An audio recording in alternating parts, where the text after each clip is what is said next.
Vai. Ah, só... Ô, mas tá filmando? Tá. Inteira. Tá bom. Tá, eu vou tentar. Aí, quando eu chegar pra cá, você me ajuda. Vai. Se eu souber. Esse não pode ser teu fim. Não é que Deus... Isso também é? Fazendo o quê? Por que você baixou o tom? Por que eu tô fazendo assim? Não, vai lá. Vai lá. Não é pra fazer batida.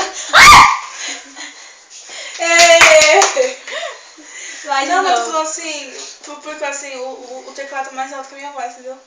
Então você não mandou abaixar o tom? Eu baixei. Não, mas as batidas não, pra você baixar o volume. E tem capítulo? Não, mas não apaga coisa lá, que eu vou de volta. Vai. 1, 2, 3. Não. Ah, tá baixo?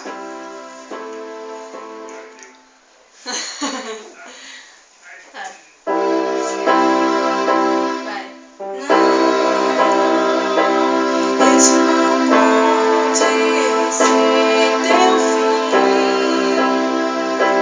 Não é que Deus olhou pra ti. Não podes aceitar ver tua família se acabar. Tua esperança se apagar. Tua fé esmorecer. Sei que é difícil crer que sim. Se tu em volta diz que não, se nunca se vai esquecer que Deus prometeu sua vida está às mesmas dentro de Abraão. Vai. Bendita será tua casa, bendito serão teus filhos, e Deus engrandecerá teu nome.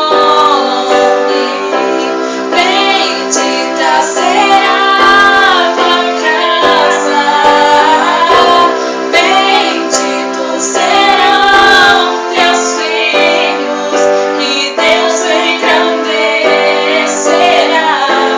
teu nome.